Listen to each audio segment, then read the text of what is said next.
This is my mom, Kelly. She's here to visit for a week for Jacob's first birthday. And how we're gonna do this video, how I set it up a little bit, I think we're just gonna do kind of interview style. Not really sure where Holy Spirit is gonna take it, but I think I'm just gonna ask her questions as they come to me, and then she's just gonna answer them as best as she can. And I told her too, like, sometimes my memories are just suppressed, and we had a really good talk about that. So I told her it's totally okay to just say, I don't know, I don't really remember that, but I'm really excited. So we'll see where this goes. And I never know how far back to go either, but I think I am gonna go way back just because we were talking about it this morning with Jacob. So what kind of a kid was I? Like when I was like Jacob's age, or just however you remember me, like when you and Dad were married and together, what was I like? Well, I mean, you were the first kid, so I mean, you were very, very active, very spoiled. Like if you wanted something, you got it. I didn't like to hear you cry, so you didn't cry very much because somebody always had you. Mm-hmm. Like we'd put you down and you'd want to be held, or you wouldn't want to be held and start squawking. So, right. But you were very spoiled. And then what about like when I was maybe a little bit older, like 3s, 4s, 5s, 6s, just like getting into elementary school? I mean, you were still very active. Mm-hmm. One of the things that comes to mind, I remember when you were still in preschool though,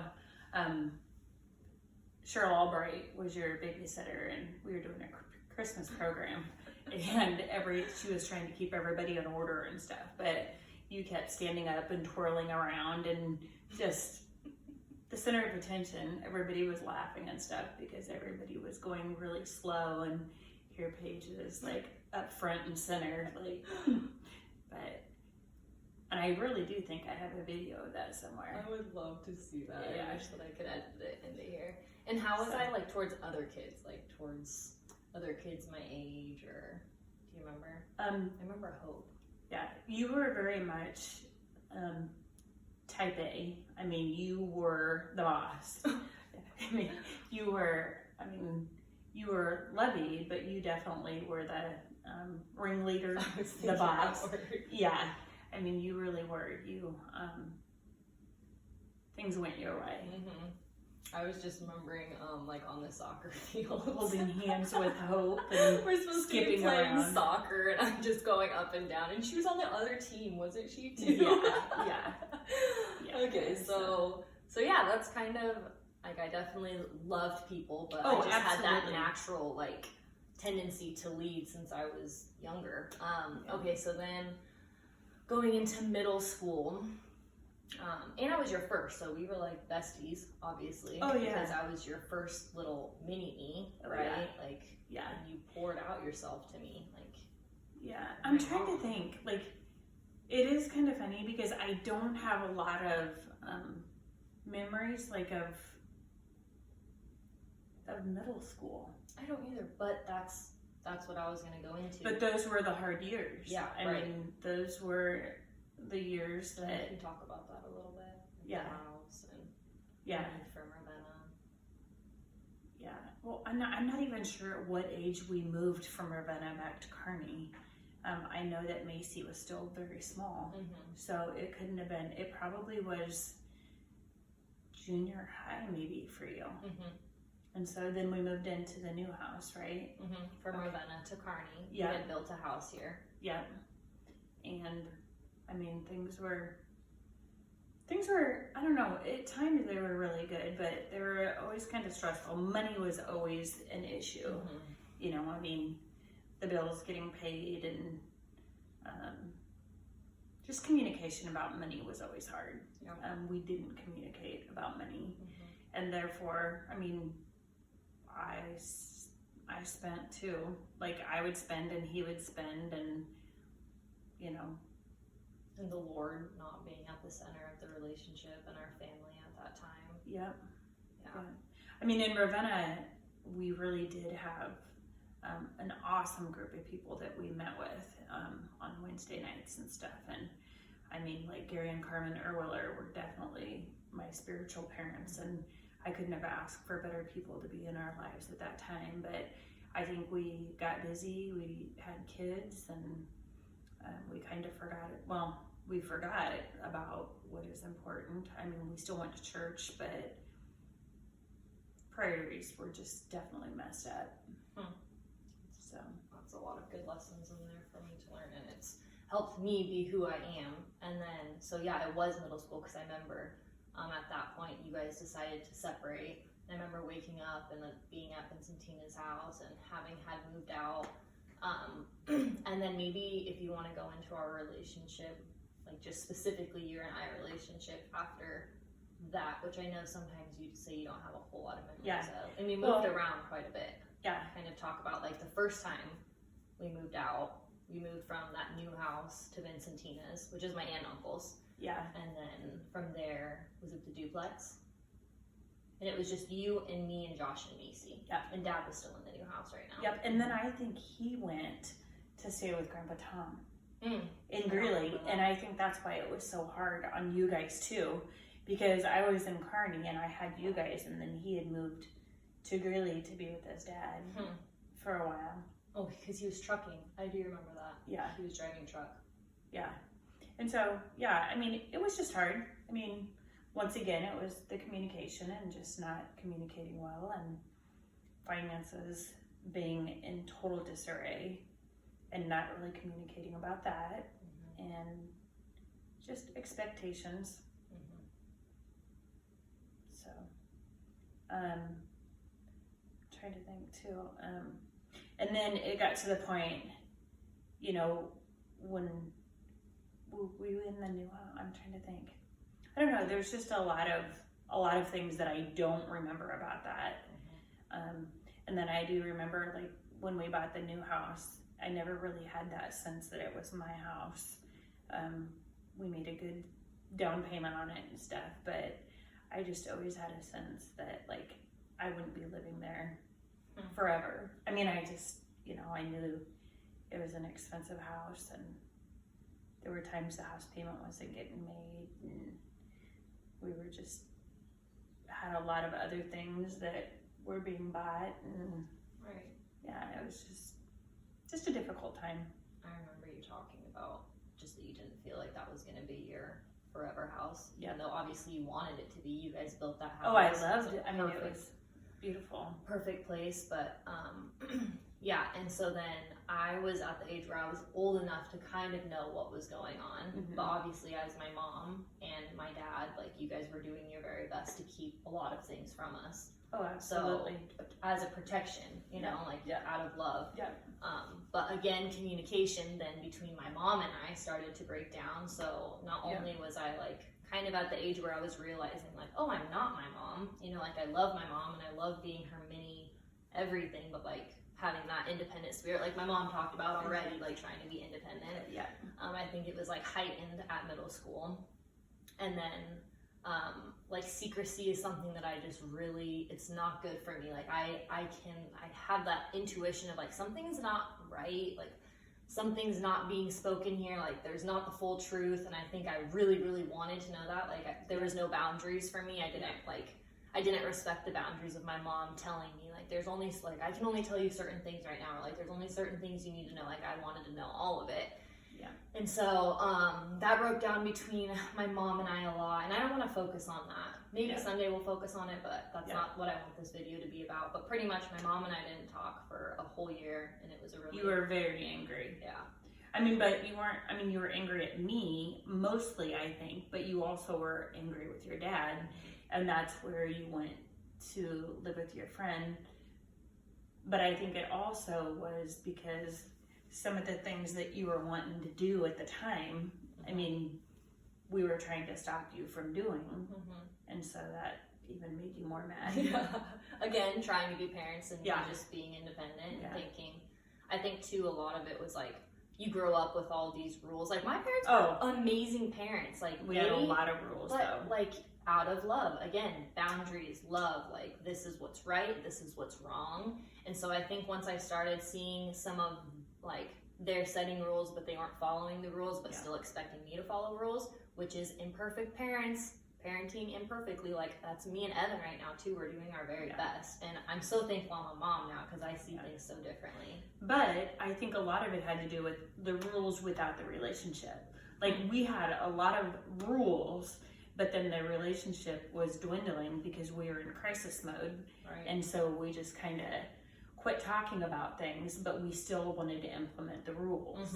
And I think I listen to a Christian radio station a lot on my way, on my way to work and stuff. And they talk about rules without relationship equals rebellion. And I mean, that is really like an aha moment for me, because that's exactly what we were doing. We had tons of rules, but the relationship definitely was dwindling. I love that mom. I've never heard that before. Yeah. There's so much wisdom to get from you. Yeah. We're besties again. Yeah. So yeah, and honestly, I can't tell you, I don't know if my mom can, I don't remember like our aha moment when we like got back together. For some reason, I think maybe it was around the holidays. I don't know. But then we just like slowly started having our relationship again. Yeah, I can't either. I don't really remember either. I I just know that I think the best thing that I did for you, the hardest thing, is because I was kind of a control freak too, is like I tried to push our relationship. And I think at times just letting me have letting you have your space, and, continuing to tell you that no matter what happened, I'd always love you. And, I seriously can't imagine as a mom though. I mean, you see me smother Jacob with kisses. Like, yeah. I can't even give him his space, and he just turned 1, and like, if I want to kiss him, I want to kiss him, like there's no boundaries there. So I can't imagine like being able to just release my child and trust that they're going to come back to me. So, but Macy always says too, Macy's my youngest daughter, she calls me a hover mom. And I definitely was. But we're alive. Yeah. Yeah. I didn't want my kids to, they say that you have to let them loose and let them fail a couple times, but it's just hard. It is. I can imagine. And then, so from that point of us kind of like rebonding, rebuilding our relationship, you were like, God has totally like just changed your life, transformed you, absolutely. who you were, and Absolutely. also me at the same time, and just kind of, we just come together and continued to build in the Lord and following that path. And I think, too, something that I want to touch on, because I can talk about, and I want to talk about my story sometime later, but like I can talk about myself all I want, but even in the word it says to like gather people to talk on your behalf, pretty much. Like me saying something isn't worth anything, but for someone else to like vouch in a way for what the Lord has done in my life, like you're my mom too, you know me more than anyone, like you see me on my good days and my bad days, like I can't pretend to be somebody for you, every part of me.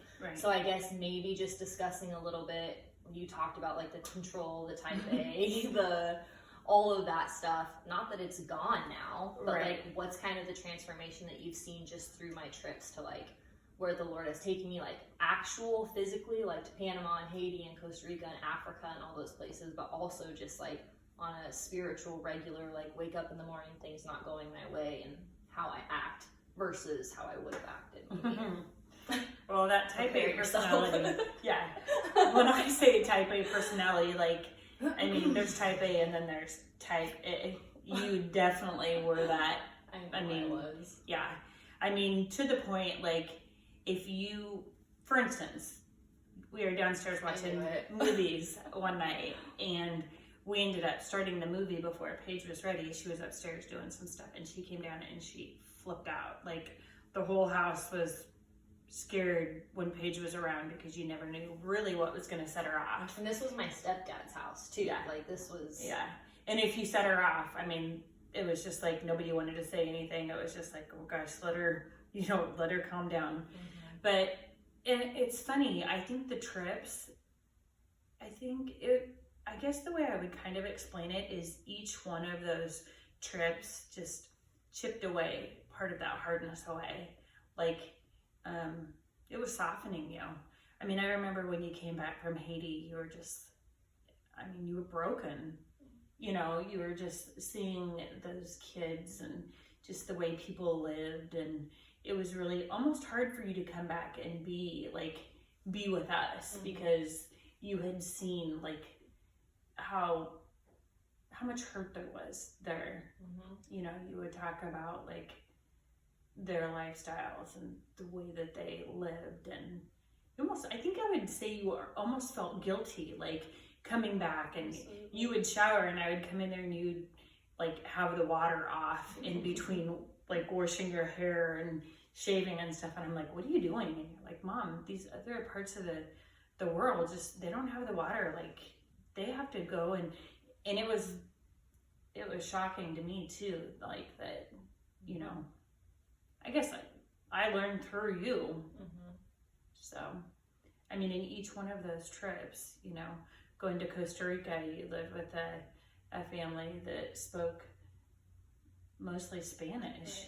Right. And I mean, just learning their culture and how they lived, you know, you kind of brought a piece of that back. And, you know, it was just amazing. And God has just molded you into a very wonderful human.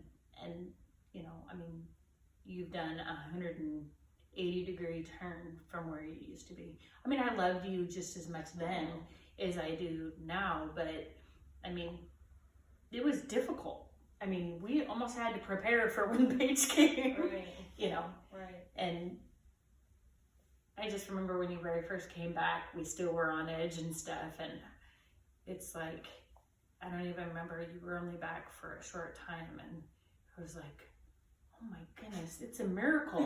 What happened? Like, we were afraid that it was gonna, like, this was just a temporary thing, and that, you know, that other Paige was gonna be around the corner. Right.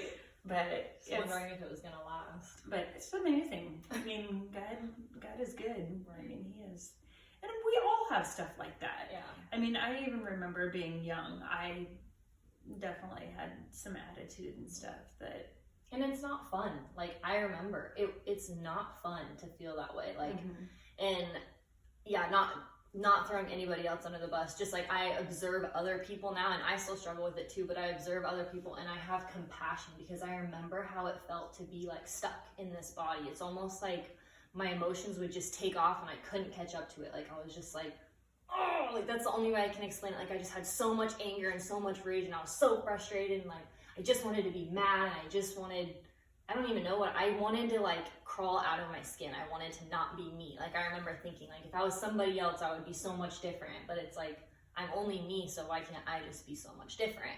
And I felt like I couldn't though, like even when I wanted to be, which I didn't want to be, honestly. Like I wanted to be mad. Like I didn't realize it at the time, and I don't remember like ever actually having this thought, but putting myself back there, it almost felt like sometimes I was so mad, but I couldn't just be mad to be mad, you know? So I had to wait for someone to do something, like start a movie. And then that was like permission for me to just like release everything that was in me because I had no other way of coping besides like putting it on other people. So once someone triggered me, then I was like, oh, now I have permission to be mad. When really I never had permission to be that way. But yeah, too, like I think maybe I was wondering if it was lasting, you know, like, and I would have those moments. I remember that like in between phase, you said it so perfectly, Mom, like chipping away. As you were speaking, I was thinking like layers coming off of me, like that's how I was feeling. Yeah. And I lost my train of thought just now. But let me try to get back. The in-between, like from the just like total anger to where God has me now, which obviously there's so much growth still, but that in-between was really hard for me too. I don't know like if anybody's in this place right now where like, you know, you're not who you were, but you also know you're not like who you want to be necessarily. Absolutely. But also like in between when you're doing so good, but then you like kind of slip up and you do something that you used to do. And then for someone to come in and be like, oh, you always do that, or like you're still that way, like that really broke me because I knew something was happening, but it was just like so defeating for me to be like, I'm not that way anymore, you know, but like now I'm defending myself. Yeah. And I think it's one person that would do that to you. Yeah. And that's your baby sister. But I also think it's because she had part of that we had in us. And I mean, she's still young. You know, but I still see sometimes her going through that. And now it's awful. But like when you did it, it was like everybody was scared to death. But now when she does it, it's not funny. No. But it's just like, I know where she's at. And you know, she's going. She needs the Lord. I mean, and I know that God has got his hand on her. Absolutely. And I know that it will come in his time. Right. But it is just amazing once you give your life, and just, he chips away. I mean, I look at the person that I used to be, and I'm so thankful. Like, I never want to be that person again. You know, it's just that trapped feeling. Yep. I mean, and I had it from when I was little too. I mean, really little. I remember in high school, just stupid things like if my hair didn't do what I wanted it to, like almost trying to pull my hair out of my head. You know, it's like, okay, you got issues.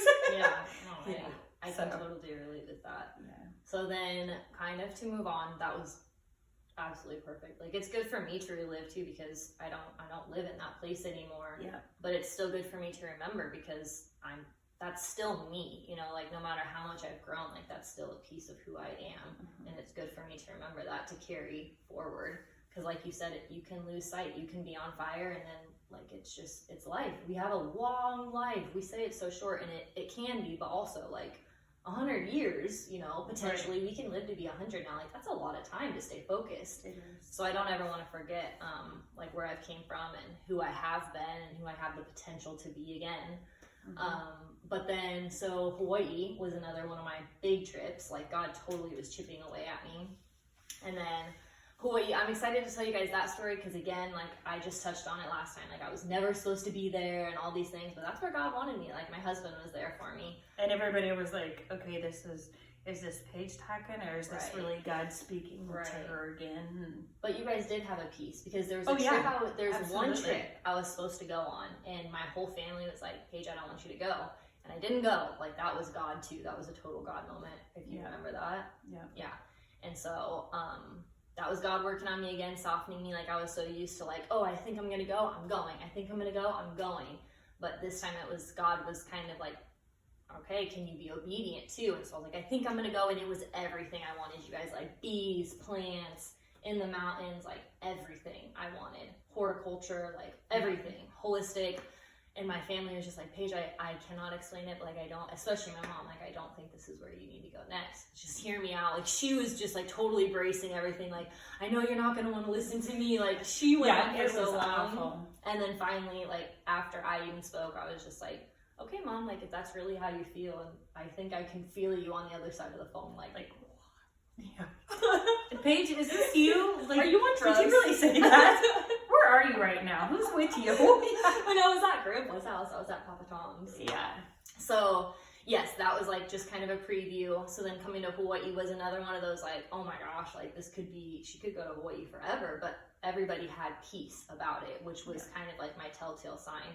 Plus, I wasn't supposed to go, but they took me on full scholarship, and like they told you that they never accepted anybody in Hawaii. Yeah, that the chances of you going were pretty much slim to none. Kept asking you to please just pick out another college, and you were like, nope, I know that's where I'm supposed to go. And then the lady, when she literally called me, she was like, it's a good thing you're a believer, your prayers paid off. That's what my school instructor told me. And then she said, you're going to Hawaii, and I called my family and told them. And I started by living in a tent during a hurricane, got broken into. All these are just like stories for another time. But so all of that, I was talking to my mom. My mom was like literally becoming my best friend. Like, not to the point where I see her, like the light that I see her in now, but I had so much more of appreciation for just everything that she had done in my life and allowed me to be who I am today. And so I would talk to her all the time, because I would walk everywhere. I didn't have a car or nothing. So I seriously was walking, and like Mom was the first person I'd think about. So I'd just call her and talk to her. And I had just gotten out of a relationship again, and this time I was like, I remember I had a lava rock on my finger that I had gotten from Costa Rica, and I was just like, this is the Lord's. Like unless there is someone that I can worship and glorify you with, this was my prayer. If I can worship and glorify you better together than I can apart, or with anybody else, then I'll get married. But if not, Lord, like I'm okay with being with you, honestly. Like I'm content. Like I am so in love with you. Like I want to devote my entire life with you. If you want to bring me someone to strengthen me towards you, then that's what I want. But if not, like I'm okay with it. And so I was like totally like, no, boys. Like Hawaii was me and the Lord's time, like no boys. And there was one in particular, right when I got there too, that I was like praying against, like, okay, God, and it didn't. It just went away. Yeah. But then Evan. Yeah. So well, what do you remember about this?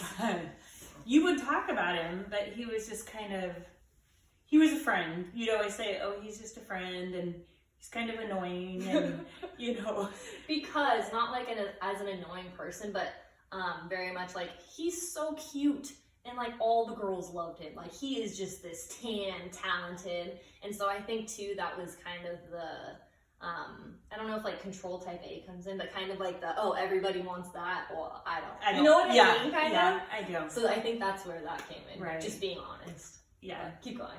And then what do you remember my sister and I were coming out, and we knew about the 7 kid because. But we talked a lot. Oh yeah. That, remember? Oh yeah. Like God, Absolutely. I would tell you like he's on my heart, Mom. It's so weird, and like. Yeah, I don't want to pursue anything. Like, I don't even know what to do. Like, but I am here, like, trying to obey the Lord, and He's trying to tell me to do something that, like, I'm not understanding. And so I would, like, battle, like, emotionally sometimes, too. And Evan has no idea. Like, yeah. But, I mean, I think that was... Okay, I'm trying to think. Was that before we came out, though, that you were having... I think it was... How do you I mean, I think that you had talked about Evan, and you had talked about... your group, and we heard about, the BCM and stuff like that, yeah. So then my sister and I came out, and my sister is really funny. I mean, Evan, when we met Evan, oh my gosh. Make sure it's still recording. He was just, okay, awesome. Yeah, he was just always so kind, like would, open the door for us, and when we showed up, he would get up and greet us and hug us, and then when we'd leave, he'd hug us again, and we're like, oh my gosh, that Evan, he is a good guy.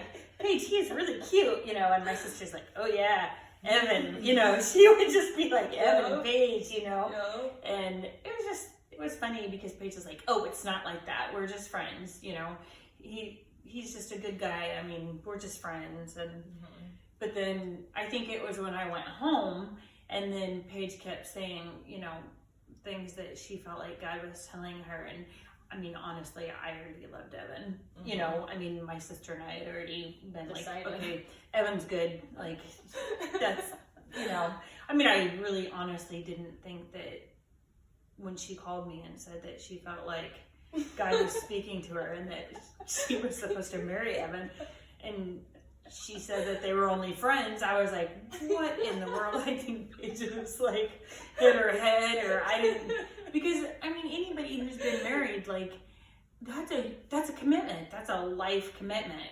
And she's telling me that she feels like God is calling her to marry this guy that she's friends with.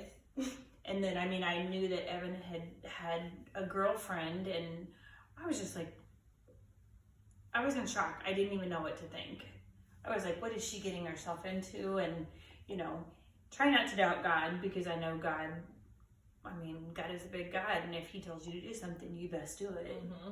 But I think it was hard for me too, because I felt like I had a hard time in hearing God.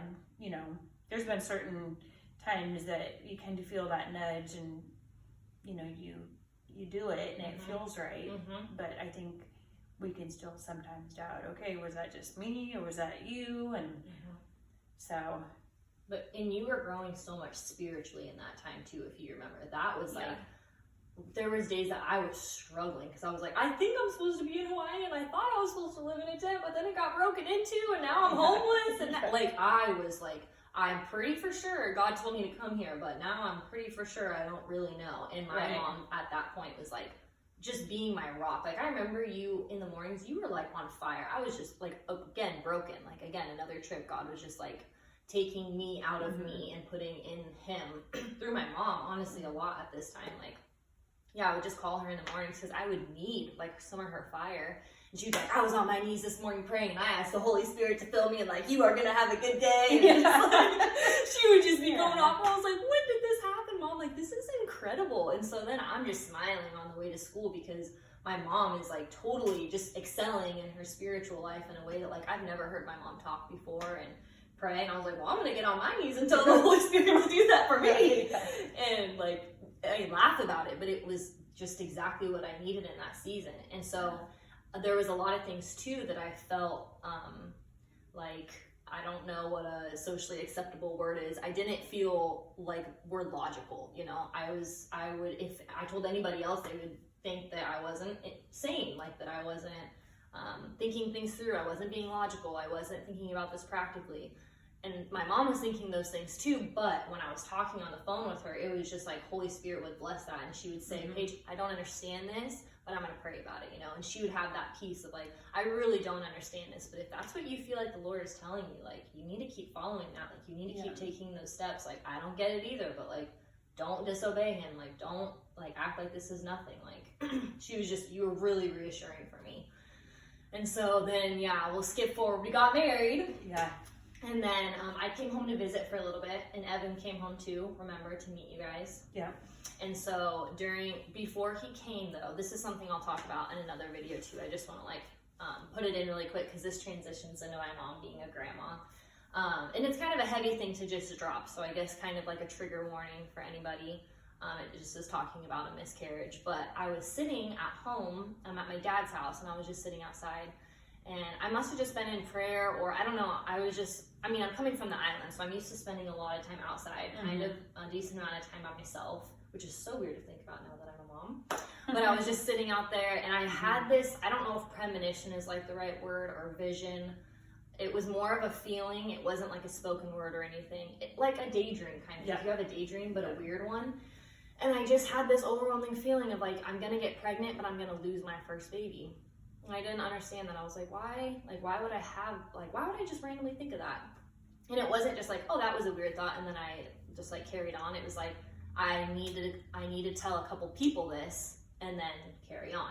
So I called Evan, which again, like, oh, we just decided we're getting married. Like, oh, I think we're supposed to get married. We're getting married. And now I'm calling you and telling you that we're going to have a baby, but we're going to lose our first baby.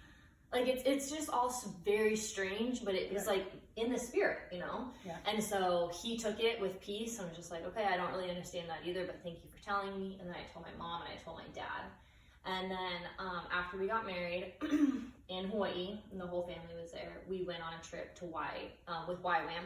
We trained in Panama, and we got pregnant there. And then in between Panama and the Bahamas, we actually lost our baby. And yeah, I'll talk about this all sometime. And it was awful, but the Lord couldn't have like made it any better than he did, honestly. And so then I called my mom. So I want you to just kind of talk about like the joy of being a grandma for the first time, like first grandbaby. Yeah. But also like maybe a little bit with your miscarriages, and just like then having that thought. I remember you telling me that you remembered that. Yeah. Well, the neat thing, we were blessed to have, when Paige and Evan came back from their trip, they moved in with us for, I'm not sure how after YWAM. Yeah, after YWAM. After we lost the baby. Yeah. And Jacob was born while they were living with us, so that was wonderful.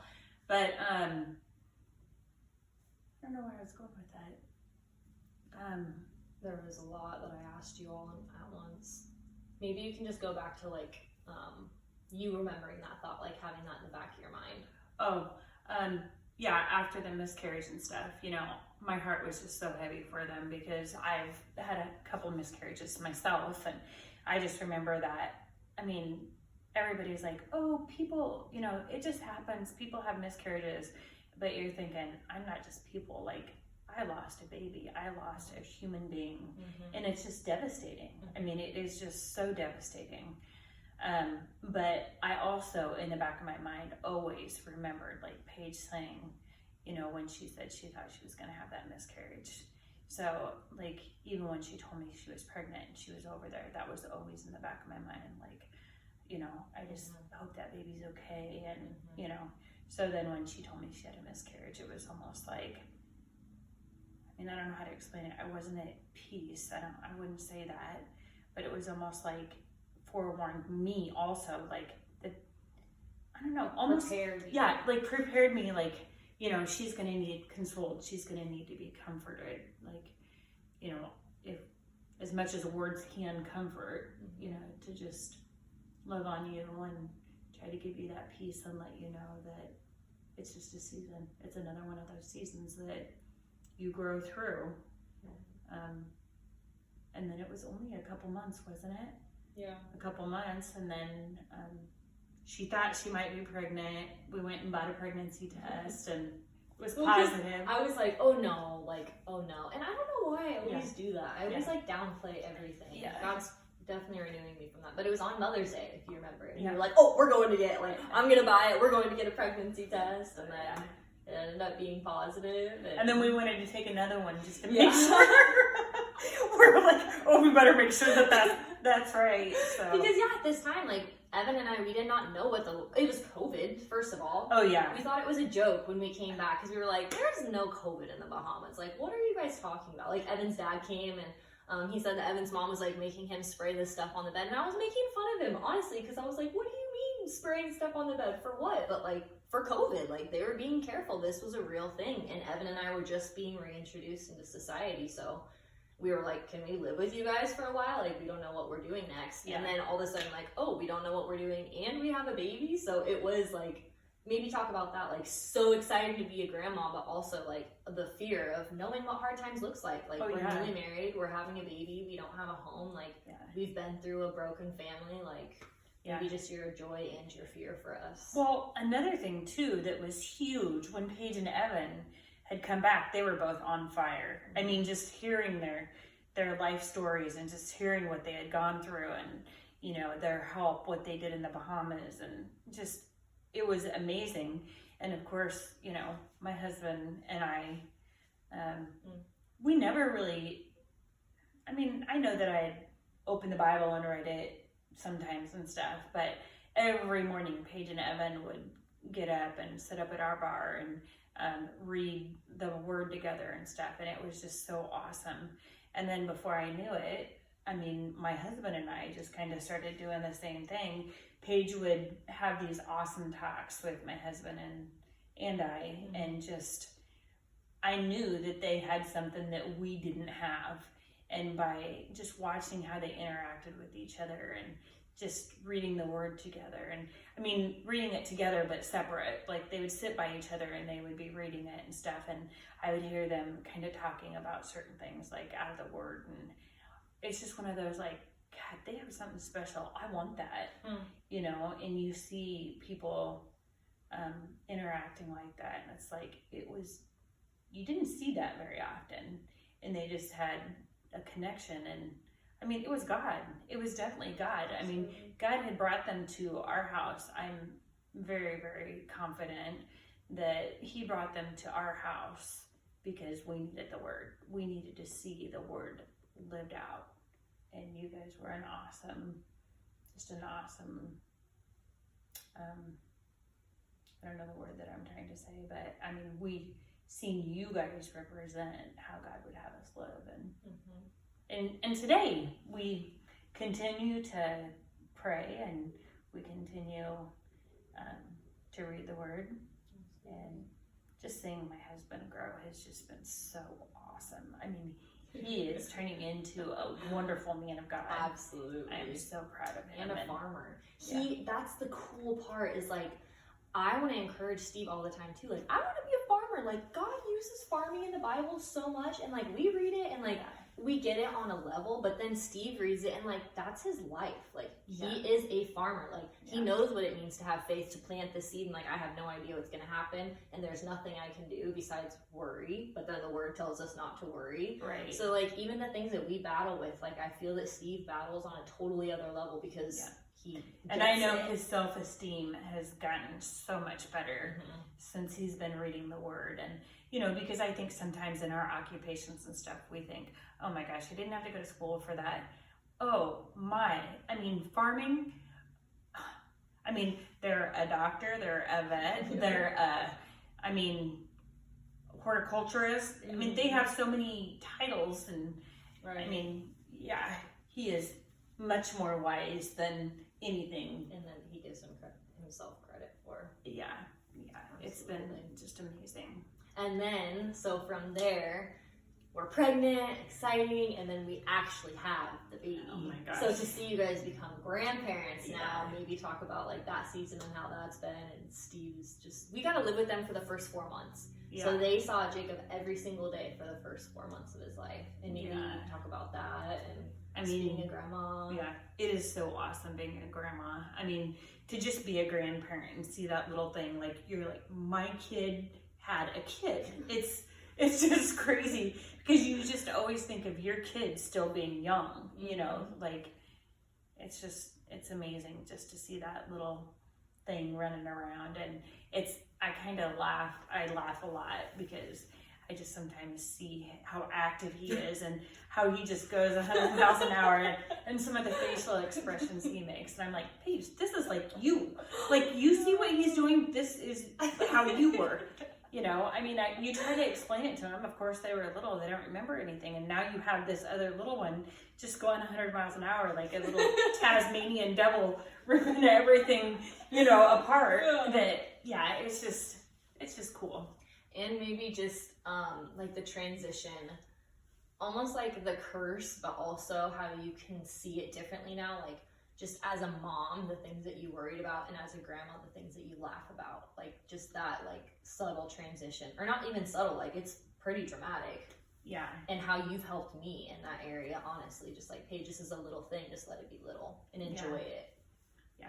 I mean, I just think trusting God, like, when you guys were little, I mean, I feel like I always knew God, but I never really knew God. Mm-hmm. Like, I knew there was a God, but my grandma was a Jehovah's Witness, and so that's kind of what I grew up with. And now I think as I got older, you just see like, oh my gosh, I was so deceived, you know, mm-hmm. and just seeing things for like what they really are, like the big and mighty God who loves us and takes care of us and who watches over us. I think that's so peaceful. Like, when it comes to the little one, I was definitely a hover mom. I mean, just fear-based. Yeah, it was definitely.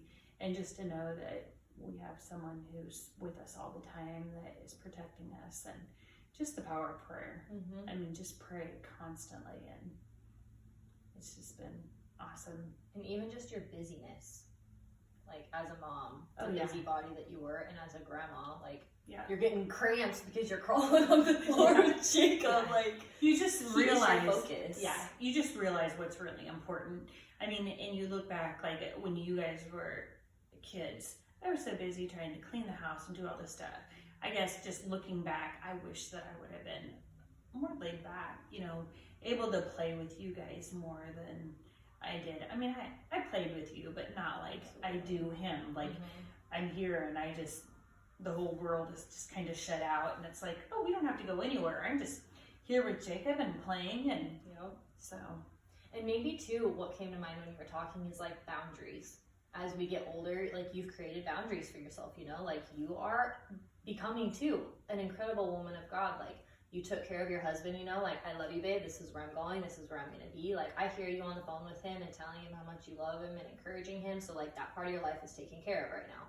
Yeah. Your job, like, you just started a new job, but you do an incredible job at your job. Like, when you're there, you do what needs to be done, and then you let it be. Again, like the power of prayer, like letting things go. Yeah.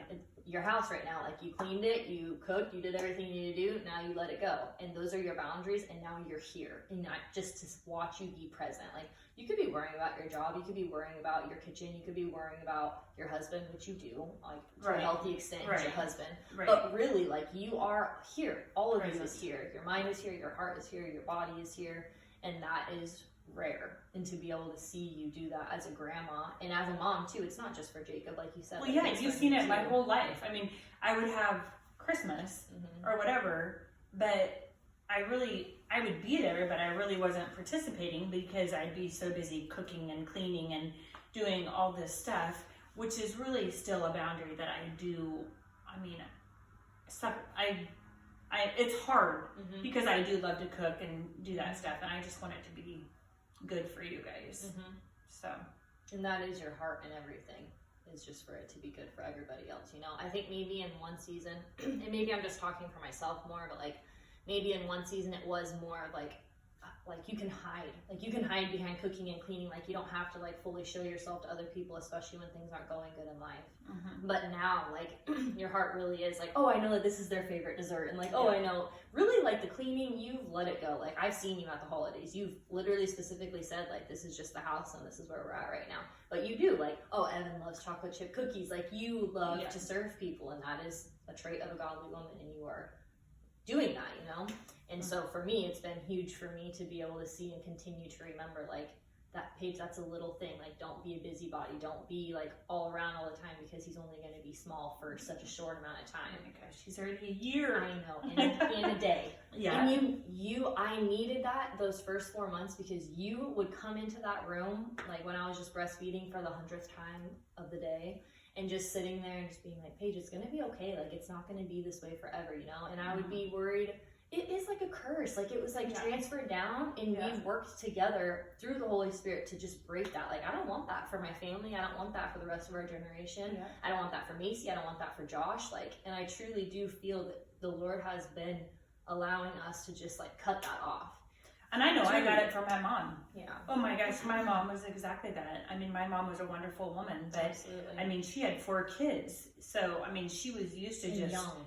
Oh yeah, doing laundry, doing this. I mean, you can keep yourself busy 100% of the time. Right. So, but yeah. Yeah, and just those first 4 months of you just continuing to like pour into me, and also be like a little bit harsh, but in the way that I, like, you were speaking the truth in love, you know, like, Paige, I understand that you're sad right now. Like, I understand that maybe there's like a bit of postpartum depression. Like, I understand your struggle, but I want to pull you back to the reality of like, you're creating a reality for yourself right now that's not real. Like, the things you're worried about, I understand you're worried, but like, they're not worth it. You know, like, you have this precious baby in your arms. Like, just focus on the love you have for him, and like, you're taken care of. Like, don't worry about what's next. Like, you're not going to be homeless forever. I know God's going to take care of you. But if not, you can live with us. You know, like, you were just like constantly reminding me of like bigger picture. And I needed that those first 4 months, because it carried me through. I'm not going to try to do the math, but the next of the months, he just woke up. So we have to go get him. But it carried me through this year and a day. And gosh, God is so good. We pray before these videos. And I just say, like, let us say what we're supposed to say and keep us from saying what we're not. And then however you want us to end it, let us end it. And then Jacob wakes up. And that was perfect. That was a perfect. I mean, do you have anything else that you want to, just your time being here has been so awesome. Oh, and I appreciate it. Yeah. And it's so just like, go ahead, blessing that little dude is. I mean, and I'm sure when you guys have more kids, they'll all be that same blessing. Yeah. But right now, I'm so enjoying being a grandma. You're such a good grandma. And just wonderful. The cycle, like I was gonna say, I don't know how to explain it really, but just like this like cocoon of love really quick, like getting to remember who I am, I guess, as a mom, like remembering who I was, who I am, and who I have the potential to be before we move again to Hawaii, you know, like before I leave once again. It's like God kind of brings me back to my roots just for a moment. Like, he just lets me like remember that I'm held, remember that I'm loved, and not by you, yes, by you, but like by him, through you. You're a physical like manifestation for me to be able to see his love. And just having this strength, this time to, like, I've been able to breathe, I've been able to focus on some school and things, and just know like he's taking care of, like, my mom is literally on her hands and knees or scooting or whatever she needs to do, like making a fool of herself for this little boy, because she loves him, like with a love that I know I don't understand yet. But also, like, I don't want to look into the future too far. Like, I want to enjoy every moment with Jacob. But you make me excited to be a grandma. Like, I always thought that was old.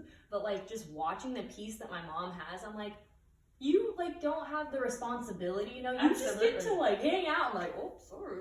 Oh, you're not supposed to bring leaves inside? Not really. She actually respects, like, all of our boundaries. But just that love and the fun that you get to have with him without all of the anxiety and the worries. Like, you've been able to just shed that and let it go, and I have a lot to learn in that area. So that's awesome. It was such a good video. Thanks. Love you. I know this was out of your comfort zone, but I really appreciate it. Love you. I love you too. Okay. Mwah. Love you guys. Please cut that off. I'm stiff.